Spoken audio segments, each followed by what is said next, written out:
Medical ಮಿಸ್ಟ್ರಿಯ continuous part ಇಲ್ಲಿದೆ. So 9 ಜನ ಟ್ರಕ್ಕರ್ಸ್ ಏನು ಟ್ರೆಕ್ಕಿಂಗ್ಗೆ ಬಂದಿರ್ತಾರೆ, ಅವರೆಲ್ಲ ವಾಪಸ್ ಆಗದೆ ಇರೋದನ್ನು ನೋಡಿ ಅಲ್ಲಿ ರೆಸ್ಕ್ಯೂಯರ್ಸ್ ಇರ್ತಾರೆ. ರೆಸ್ಕ್ಯೂಯರ್ಸು ಇವರು ಟೆಂಟ್ ಬಳಿ ಬರ್ತಾರೆ. ಈ ಟೆಂಟ್ ಬಳಿ ಬಂದು ಈ ಭೀಕರ ದೃಶ್ಯಗಳನ್ನೆಲ್ಲ ನೋಡಿ ಅವರಿಗೆ ಆಶ್ಚರ್ಯ ಆಗುತ್ತೆ. ಟೆಂಟ್ ಒಳಗಡೆಯಿಂದ ಹೇಗೆ ಓಪನ್ ಆಗಿರ್ಬೋದು, ಅವ್ರು ತೊಟ್ಟಿರ್ತಕ್ಕಂಥ ಬಟ್ಟೆಗಳೆಲ್ಲ ಯಾಕೆ ಇಲ್ಲಿ ಕಳಚಿ ಬಿದ್ದಿದ್ದಾವೆ, ಹಾಗೆ ಅವರು 9 ಶವಗಳು ನಾಲಿಗೆ ಇಲ್ಲದೆ ಅಲ್ಲಿ ಬಿದ್ದಿರೋದನ್ನು ನೋಡಿ ಅವರು ಭಯಭೀತರಾಗ್ತಾರೆ. ಅಲ್ಲಿ ಯಾವುದೇ ರೀತಿಯ ಕ್ರೂರ ಪ್ರಾಣಿಗಳು ಬರೋಕ್ಕಂತೂ ಸಾಧ್ಯ ಇಲ್ಲ. ಹೊರಗಿಂದ ಜನರು ಕೂಡ ಆ ಇರ್ತಕ್ಕಂಥ ಚಳಿಗೆ ಅಲ್ಲಿ ಬರೋಕ್ಕೆ ಚಾನ್ಸಸ್ ಇಲ್ಲ.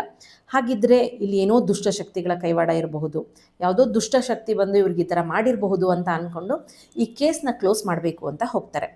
ಆದರೆ ಆ ರೆಸ್ಕ್ಯೂಯರ್ ಟೀಮಲ್ಲಿರ್ತಕ್ಕಂಥ 2-3 ಜನ ಅವ್ರಿಗೇನೋ ಒಂದು ಅನುಮಾನ ಬರುತ್ತೆ, ಇಲ್ಲಿ ಏನೋ ಆಗಿರಬಹುದು, ಏನಾಗಿದೆ ಅನ್ನೋದನ್ನು ತಿಳ್ಕೊಬೇಕು ಅಂತ ಹೇಳಿಬಿಟ್ಟು ಇವ್ರನ್ನ 9 ಜನದ್ದು ಡೆಡ್ ಬಾಡೀಸ್ನ ಪೋಸ್ಟ್ಮಾರ್ಟಮ್ಗೆ ಕಳಿಸ್ತಾರೆ. ಸೊ ಪೋಸ್ಟ್ಮಾರ್ಟಮಲ್ಲಿ ರಿಪೋರ್ಟ್ ಬರುತ್ತೆ. ಏನಾಗಿದೆ ಅಂತ ಹೇಳಿದ್ರೆ, ಇಲ್ಲಿ ಯಾವುದೇ ರೀತಿಯ ಹೊರಗಡೆಯಿಂದ ಬಂದು ಅಟ್ಯಾಕ್ ಮಾಡಿದಂಥವ್ರದ್ದು ಏನೋ ರೀಸನ್ಸ್ ಇಲ್ಲ. ಇಲ್ಲಿ ಆಗಿರೋದೇನು ಅಂದರೆ ಭಯ ಒಂದೇ ಇದೆಲ್ಲದಕ್ಕೂ ಕಾರಣ ಅಂತ ಹೇಳ್ಬೋದು. ಅದು ಯಾವ ರೀತಿ ಅಂತ ಹೇಳಿದ್ರೆ, ಸೊ ಇಲ್ಲಿ -30°C ಇರೋದ್ರಿಂದ ಏನಾಗುತ್ತೆ, ಎಲ್ಲ 9 ಜನಕ್ಕೂ ಹೈಪೋಥರ್ಮಿಯಾ ಆಗುತ್ತೆ. ಎಲ್ಲರೂ ಹೈಪೋಥರ್ಮಿಕ್ ಶಾಕಿಗೆ ಹೋಗ್ತಾರೆ.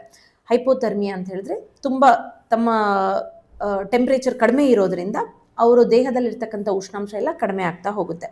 ಸೊ ಈ ಥರ ಹೈಪೋಥರ್ಮಿಕ್ ಶಾಕಿಗೆ ಹೋದಾಗ ಏನಾಗುತ್ತೆ, ಅವರು ಮೆದುಳು ನಿಷ್ಕ್ರಿಯ ಆಗ್ತಾ ಹೋಗುತ್ತೆ. ನಿಷ್ಕ್ರಿಯ ಅಂತ ಹೇಳಿದ್ರೆ ಪ್ಯಾನಿಕ್ ಅಟ್ಯಾಕ್ ಥರ, ಅದು ಕನ್ಫ್ಯೂಸಿಂಗ್ ಸ್ಟೇಟಲ್ಲಿ ಹೋಗ್ಬಿಡುತ್ತೆ.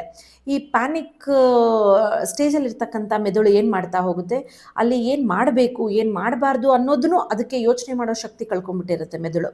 ಆ ಸಮಯದಲ್ಲಿ ಅದು ತೀವ್ರತೆಗೆ ದೇಹದ ಉಷ್ಣಾಂಶನ ಜಾಸ್ತಿ ಮಾಡ್ತಾ ಹೋಗುತ್ತೆ. ಸೊ ಉಷ್ಣಾಂಶ ಎಷ್ಟರ ಮಟ್ಟಿಗೆ ಜಾಸ್ತಿ ಮಾಡ್ತಾ ಹೋಗುತ್ತಂದರೆ, ಅಲ್ಲಿರ್ತಕ್ಕಂಥವ್ರಿಗೆ ಅವ್ರು ತೊಟ್ಟಿರೋ ಬಟ್ಟೆ ಕೂಡ ಅವ್ರಿಗೆ ಜಾಸ್ತಿ ಶೆಕೆ ನೀಡ್ತಾ ಹೋಗುತ್ತೆ. ಆವಾಗ ಅವ್ರು ಏನು ಮಾಡ್ತಾರಂದರೆ, ಅವ್ರು ಹುಟ್ಟಿರ್ತಕ್ಕಂಥ ವಾರ್ಮ್ ಡ್ರೆಸ್ಸಸ್ನ ಎಲ್ಲ ಕಳಿಸ್ತಾ ಹೋಗ್ತಾರೆ. ಅದನ್ನು ಅಲ್ಲಿ ಪ್ಯಾರಾಡಾಕ್ಸಿಯಲ್ ಅನ್ಡ್ರೆಸ್ಸಿಂಗ್ ಅಂತ ಕರೀತಾರೆ ಮೆಡಿಕಲ್ ಟರ್ಮಲ್ಲಿ. ಸೊ ಆ ಕಾರಣಕ್ಕೆ ಅವ್ರು ಏನು ಮಾಡ್ತಾರೆ, ಅವರು ತೊಟ್ಟಿರ್ತಕ್ಕಂಥ ಬಟ್ಟೆಗಳನ್ನೆಲ್ಲ ಬಿಚ್ತಾರೆ. ಆ ಪ್ಯಾನಿಕ್ ಅಟ್ಯಾಕಿಂದ ಅವ್ರಿಗೆ ಉಸಿರಾಡೋಕ್ಕೆ ತೊಂದರೆ ಆಗ್ತಾ ಹೋಗುತ್ತೆ.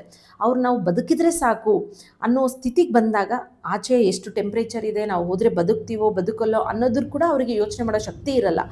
ಸೊ ಅವರು ತೊಟ್ಟಿರ್ತಕ್ಕಂಥ ವಾರ್ಮ್ ಡ್ರೆಸ್ಸಸ್ಸು ಶೂಸಸ್ ಎಲ್ಲ ಬಿಚ್ಚಿ ಅಲ್ಲೇ ಬಿಸಾಕಿ ಅವರೇ ಟೆಂಟನ್ನು ಓಪನ್ ಮಾಡಿಕೊಂಡು ಆಚೆ ಹೋಗ್ತಾರೆ.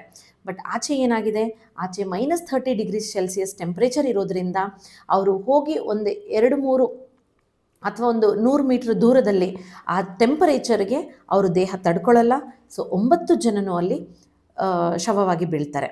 ಮತ್ತು ಇನ್ನೊಂದು ಘಟನೆ ಏನು ಅಂತ ಹೇಳಿದ್ರೆ, ಅವ್ರು ಯಾರ ಬಾಯಲ್ಲೂ ನಾಲ್ಗೆ ಇರಲ್ಲ. ಅದು ಯಾಕೆ ಅಂತ ಹೇಳಿದ್ರೆ, ಯೂಶ್ವಲಿ ಒಂದು ಮನುಷ್ಯನ ಜೀವ ಹೋಗಿದೆ ಅಂತ ಹೇಳಿದ್ರೆ, ಆ ಮನುಷ್ಯನ ಜೀವ ಹೋದ ಮೇಲೆ ನಾವು ಮನುಷ್ಯನ ಮೃತದೇಹದಲ್ಲಿ ಸೆನ್ಸಿಟಿವ್ ಪಾರ್ಟ್ಸ್ ಏನಿರುತ್ತೆ ಅದು ಡಿಕಂಪೋಸ್ ಆಗ್ತಾ ಹೋಗುತ್ತೆ. ಸೊ ಮೇಯ್ನಾಗಿ ಸೆನ್ಸಿಟಿವ್ ಪಾರ್ಟ್ಸ್ ಅಂತ ಮುಖದಲ್ಲಿ ಬಂದಾಗ ಕಣ್ಣು ಮತ್ತು ನಾಲ್ಗೆ ಬರುತ್ತೆ. ಈ 9 ಜನಗಳಲ್ಲಿ ಸೆನ್ಸಿಟಿವ್ ಪಾರ್ಟ್ ಆಗಿರ್ತಕ್ಕಂಥ ನಾಲ್ಗೆ ಡಿಕಂಪೋಸ್ ಆಗೋಗಿರುತ್ತೆ. ಸೊ ಇದು ಒಂದು ಕಾರಣಕ್ಕೆ ಎಲ್ಲರ ಬಾಯಲ್ಲೂ ಕೂಡ ನಾಲ್ಗೆ ಇರೋದಿಲ್ಲ. ಈ ಕಾರಣದಿಂದ ಈ 9 ಜನದ್ದು ಸಾವಾಗಿರುತ್ತೆ. ಅದು ಬಿಟ್ಟರೆ ಇಲ್ಲಿ ಯಾವುದೇ ದುಷ್ಟಶಕ್ತಿ ಆಗಿರ್ಬೋದು, ಮತ್ತೊಂದಾಗಿರ್ಬೋದು, ಅದರದ್ದು ಯಾವುದೂ ಕೈವಾಡ ಇರೋದಿಲ್ಲ.